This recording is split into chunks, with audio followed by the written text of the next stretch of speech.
Amigos, ¿qué tal? Bienvenidos a Fútbol Más. La selección portuguesa acaba de ser eliminada en los cuartos de final de la Eurocopa 2024, haciendo una aceptable campaña que de todas formas tiene también tintes de fracaso. Los lusos tenían la tercera plantilla mejor valorada del torneo, pero los cruces de la competición le pusieron al frente a la segunda mejor plantilla, donde sí o sí les tocaba dar ese salto de calidad y de jerarquía que, como vimos, no pudieron dar. De esta manera finaliza la historia en la competición de uno de los legendarios de este deporte, Cristiano Ronaldo, que recordemos dijo recientemente que esta será su última Eurocopa, tras batir eso sí buena cantidad de récords, donde el principal fue el de disputar 6 ediciones, el cual tendrá por un buen tiempo. En este video los invito para que veamos cómo ha sido el recorrido de esta selección desde la Eurocopa del 2016, torneo donde dieron un salto de calidad consagrándose campeones, invitando a pensar que tenían con qué dar el paso siguiente en las Copas del Mundo. Veremos cómo han sido sus renovaciones en el último tiempo, el cambio de entrenadores y sobre todo su rendimiento en las diferentes competiciones donde tuvo importantes altibajos. Sin más, espero estés cómodo y lo disfrutes.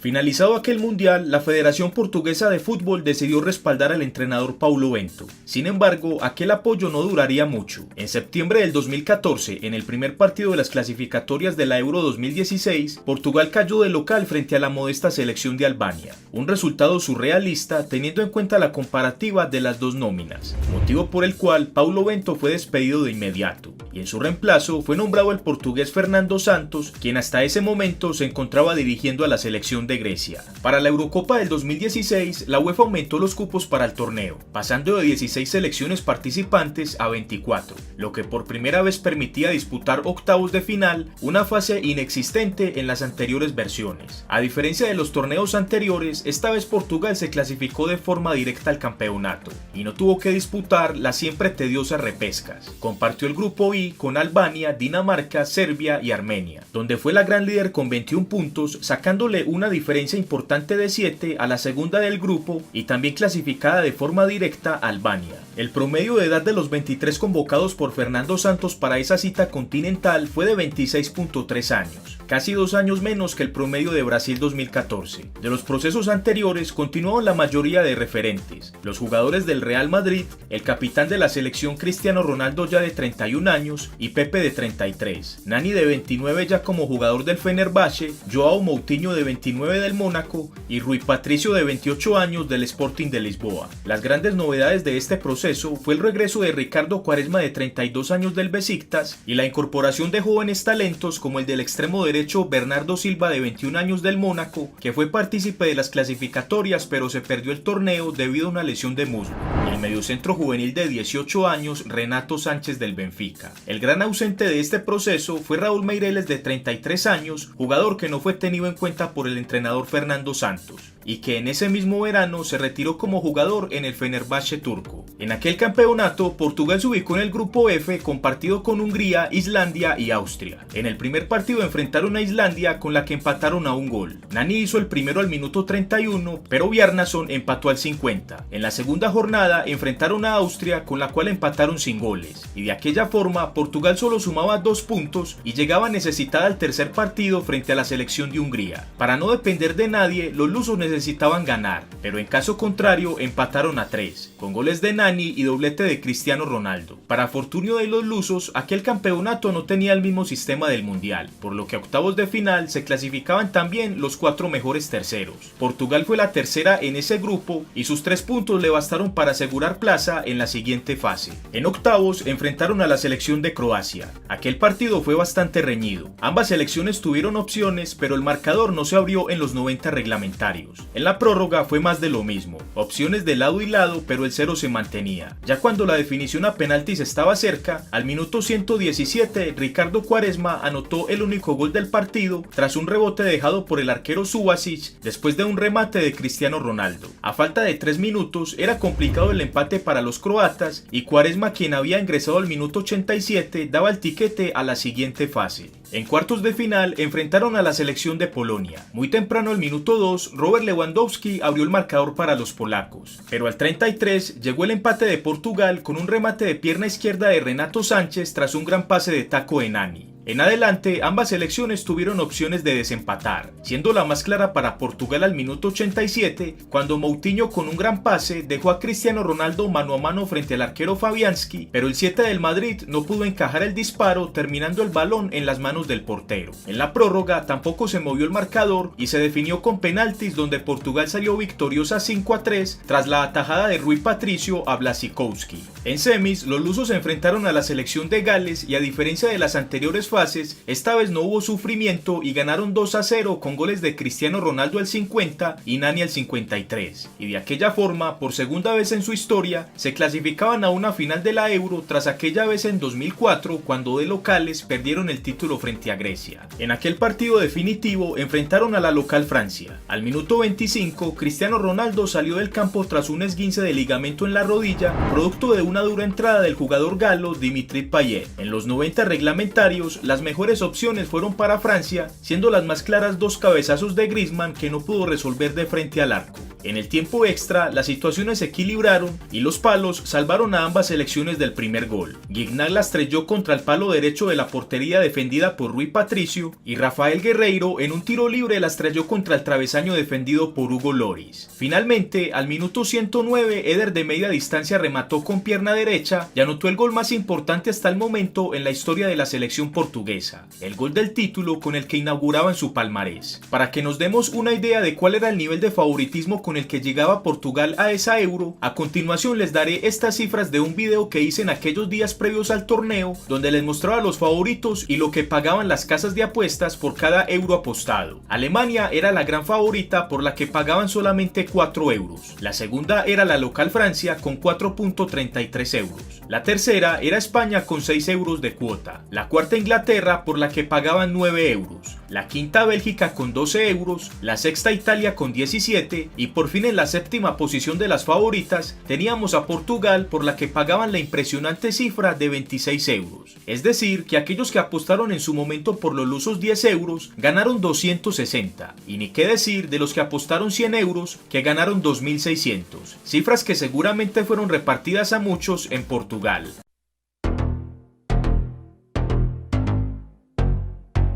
En las clasificatorias para el Mundial de Rusia 2018, Portugal fue la líder del grupo B, compartido con Suiza, Hungría, Islas Feroe, Letonia y Andorra. Sumó 27 puntos, los mismos que Suiza, pero por diferencia de gol obtuvieron la primera plaza y el tiquete directo a la Copa del Mundo. El promedio de edad de los 23 convocados por el entrenador Fernando Santos para disputar este campeonato fue de 27.7 años, un año y medio más con respecto a la convocatoria de la Euro. La mayoría de referentes de la selección se mantuvieron ya con edad de veteranos. El capitán Cristiano Ronaldo, de 33 años, que en ese verano se marchó a la Juventus, Pepe, de 35, ya jugando para el Besiktas, Joao Moutinho, de 31, y Rui Patricio, de 30, ambos fichados por el Wolverhampton en ese verano, y Ricardo Quaresma, de 34, aún en el Besiktas. Las novedades para este proceso fueron el regreso de Bernardo Silva, de 23 años, del Manchester City, quien, como lo dijimos anteriormente, se había perdido la Euro por una lesión, y los debuts del lateral derecho Nelson Semedo, de 24 años, del Barcelona, la del mediocentro ofensivo Bruno Fernández, de 24 años, del Sporting de Lisboa, y la del extremo izquierdo juvenil de 21 años Gonzalo Guedes, del Valencia. Las grandes ausencias fueron las de Nani, ya con 31 años jugando para el Valencia, que no fue tenido más en cuenta por Fernando Santos, y la otra ausencia importante fue la de Renato Sánchez, quien sufrió varias lesiones en el proceso de las clasificatorias y tuvo un bajón en su nivel que le hicieron perder la titularidad en la selección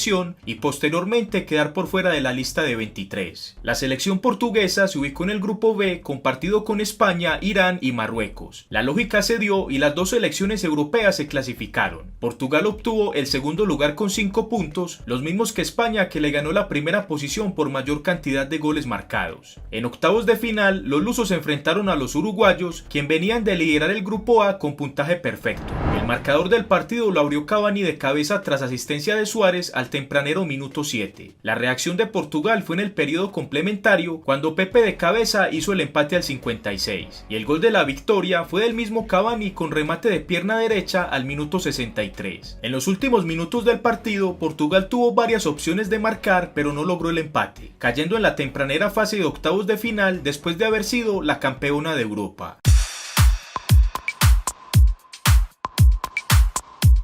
Por ser los vigentes campeones de la Eurocopa, de Portugal se esperaba mucho más en la Copa del Mundo. Por ese motivo, esa eliminación en octavos se pudo calificar como fracaso, aunque al menos de excusa tenían que su caída fue ante una gran selección como la uruguaya. A pesar de ese resultado, Fernando Santos fue confirmado como entrenador para afrontar el naciente torneo europeo de la Liga de las Naciones. Para este nuevo proceso, las principales novedades fueron las del lateral derecho de 24 años Joao Cancelo de la Juventus, quien ya había tenido acercamientos en la selección, y el debut del juvenil de 19 años Joao Félix del Benfica. Para sustituir y darle más sentido a las fechas de amistosos FIFA, la Confederación Europea decidió crear la Liga de las Naciones de la UEFA, torneo que tuvo su primera versión en la temporada 2018-2019 y que en adelante se disputaría cada 2 años. Para este nuevo torneo, todas las selecciones miembros de la UEFA se dividieron en 4 grupos según el nivel de competitividad. A su vez, cada grupo se divide en 4 subgrupos de 3 selecciones, donde cada uno de estos subgrupos entregaría un cupo al Final Four o semifinal del campeonato. Portugal se ubicó en el grupo A de las selecciones top del continente y más exactamente estuvo ubicada en el grupo A3 compartido con Italia y Polonia. Los lusos fueron los líderes del grupo con 8 puntos, ganando el tiquete a las semifinales donde enfrentaron al líder del subgrupo A2, la selección suiza, que venía de eliminar a Bélgica e Islandia. Por acuerdo previo de organización, tanto las semis como la final del torneo se disputaron a único partido en Portugal. En aquel encuentro disputado en el estadio del Porto, los locales consiguieron el cupo a la final, derrotando a los suizos 3-1 con triplete de Cristiano Ronaldo.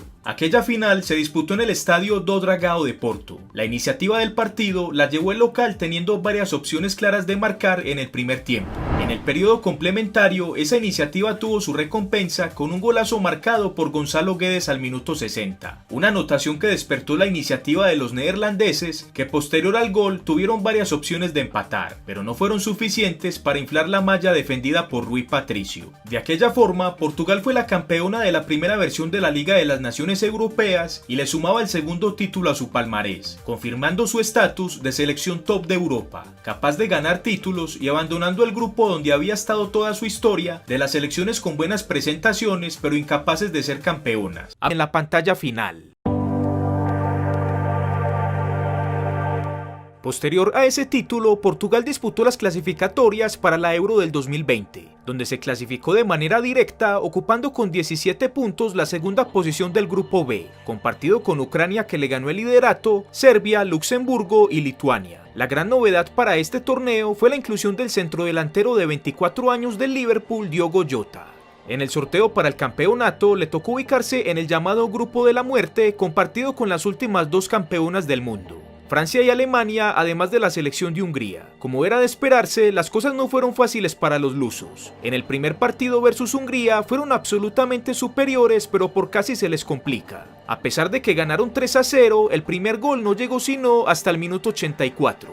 En el segundo partido versus Alemania se le vio muy inferior a los teutones. Portugal salió a especular y a contraatacar, y a pesar de que empezó ganando el partido, fue justo perdedor por 4-2 por lo poco que propuso. Solo hasta pasados los 60 minutos se acordó que tenía una plantilla de lujo y que era la vigente campeona de la competición. Y en el tercer encuentro sufrió sobremanera contra Francia, pero el empate fue muy justo por el trámite del juego. De esa manera, Portugal se clasificó tercera del grupo, perdiendo el segundo lugar ante Alemania por el ítem de desempate del enfrentamiento entre ambas. En octavos de final, a Portugal le tocó enfrentar a la líder del grupo B, la selección belga, que hizo puntuación perfecta. En ese partido, los lusos perdieron por la mínima diferencia con gol de Thorgan Hazard en el único tiro al arco que tuvieron los belgas. Por eso, si tenemos que hablar de merecimiento y del trámite del juego, Portugal mereció mucho más, o por lo menos el empate.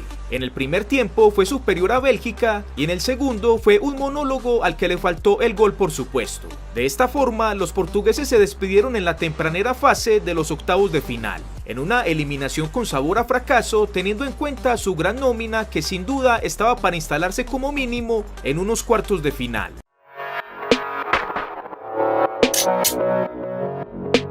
La clasificación de Portugal a la Copa del Mundo, a diferencia de las potencias europeas, fue bastante trabado. En la fase regular, Serbia le superó en su grupo y como costumbre, los lusos tuvieron que ir a la repesca, donde primero eliminaron a Turquía 3-1 y luego disputaron el tiquete a la Copa del Mundo frente a Macedonia del Norte, a la que derrotaron 2-0, partido que se creía iba a ser frente a Italia, pero la zurra se quedó en el camino. Ya en territorio asiático, Portugal se ubicó en el grupo H compartido con Uruguay, Corea del Sur y Ghana. Un grupo bastante asequible donde era candidata a ser la líder y sí que lo fue. En el debut derrotaron 3-2 a Ghana con anotaciones de CR7, Joao Félix y Rafael Leao. En el segundo partido dieron el golpe de autoridad derrotando a Uruguay 2-0 con doblete de Bruno Fernández. Y en el tercer partido, ya con el liderato del grupo asegurado, perdieron de manera sorpresiva frente a Corea del Sur 2-1 con anotaciones de Yong-won y Hee-chan, descontado por Ricardo Horta. En octavos de final, Portugal le tocó enfrentar a la segunda del grupo G, la selección de Suiza, a la que le dio una paliza de 6-1 con goles de Pepe, Guerreiro, Leao y doblete de Gonzalo Ramos, en un partido que tuvo la particularidad de que CR7 inició en el banco y fue ingresado a 15 minutos de iniciar el encuentro. En el partido pasado, Fernando Santos le había sustituido al minuto 65, CR7 le hizo pataleta y eso no le gustó al entrenador, que decidió darle una lesión en el resto del campeonato.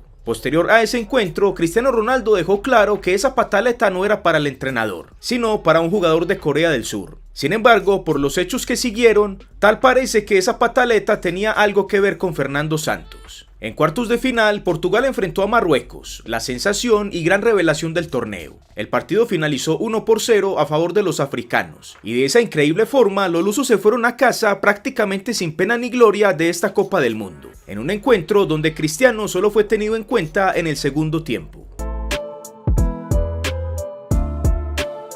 Anterior al Mundial de Qatar se había iniciado la disputa de la UEFA Nations League de la temporada 2022-2023, torneo donde recordemos son grupos de 4 selecciones y solo el líder se clasifica al Final Four. Los lusos quedaron a un punto de ese objetivo, que se definió a último partido frente a la selección española que se quedó con dicho cupo, privando así a la selección portuguesa de seguir compitiendo por el que podría haber sido su segundo título en la competición, donde recordemos fue la primer campeona en 2019. Posterior a la Copa del Mundo, Fernando Santos y la Federación Portuguesa de Fútbol pactaron la dimisión del entrenador. El no haber pisado como mínimo las semis y quitarle la titularidad a CR7 lo hicieron impopular y era inviable su continuidad. En su reemplazo, los directivos lusos contrataron al entrenador español Roberto Martínez, quien de forma reciente había renunciado a la selección de Bélgica, con la que participó y fue eliminado en primera fase en lo que fue un auténtico papelón. Sin embargo, este nuevo cargo trajo tanto para él como para la selección portuguesa aires frescos. El primer reto de Martínez fue dirigir en las eliminatorias de la Eurocopa 2024, donde Portugal tuvo un rendimiento perfecto. Disputaron 10 partidos, ganándolos todos en un grupo compartido con Eslovaquia, Luxemburgo, Islandia, Bosnia y Herzegovina y Liechtenstein. Rivales de poco peso, pero a los que había que ganarles con autoridad, y Portugal lo hizo ganando cómodamente la primera posición y el cupo directo a la Euro. Ya en el torneo continental, el sorteo puso a la selección portuguesa en el grupo F, compartido con Turquía, Georgia y República Checa. Los lusos eran favoritos a quedarse con la primera posición del grupo y lo consiguió, aunque no de manera solvente, ya que al final ganó la posición por diferencia de gol. En el primer partido le ganó la República Checa 2-1. En el segundo partido goleó a Turquía 3-0 y en el tercer partido de manera sorpresiva cayó frente a Georgia 2-0, resultado que por casi le hace perder el liderato del grupo. En octavos de final le tocó enfrentar a la tercera del grupo C, la selección de Eslovenia, en una llave donde los portugueses eran amplios favoritos y se creía que pasarían sin problemas a cuartos. Sin embargo, aquel partido les resultó en tremendo reto. El encuentro finalizó sin goles en los 90 reglamentarios y en los tiempos extra la historia fue igual, aunque con el agravante que Portugal lo pudo definir a su favor con un penalti desperdiciado por CR7 al minuto 105 antes de finalizar el primer tiempo extra. De esa manera, los penaltis fueron inminentes y fue hora para que su portero Diogo Costa hiciera una presentación magistral como pocas y de las mejores que hemos visto en el fútbol reciente. Tapó los primeros 3 penaltis de los eslovenos y los portugueses acertaron los suyos, quedando la definición 3-0. Ya en cuartos de final, Portugal le tocó enfrentarse a una de las grandes candidatas al título, la selección francesa, que como acabamos de ver no supo vencerla y tuvo que resignar su camino en estos cuartos de final, en una campaña con tinte de fracaso, entendiendo que tenía la tercer plantilla más cara de la Eurocopa. La selección portuguesa viene haciendo una renovación importante en su plantilla. De a poco y a buen paso está consiguiendo un buen plantel de cara al futuro. Su máxima estrella y estandarte CR7, a lo mucho la edad le permitirá llegar al Mundial del 2026. Lo mismo aplica para su defensa central Pepe, dos referentes que de seguro se extrañarán en la plantilla, pero dejarán también el camino libre a nuevos jugadores que junto a otros ya consolidados harán de esta Portugal una gran rival en torneos futuros. La incógnita que surge es si tendrán con qué dar o no el salto de calidad que necesitan, y ese salto se traslada a las Copas del Mundo, donde no pisan unas semifinales desde el año 2006, hace 18 años, y nunca han disputado la final, que me parece es su objetivo en la evolución de resultados. Ya veremos si de la mano de Roberto Martínez y con la última oportunidad de Cristiano en las Copas del Mundo, lo puedan conseguir en este 2026.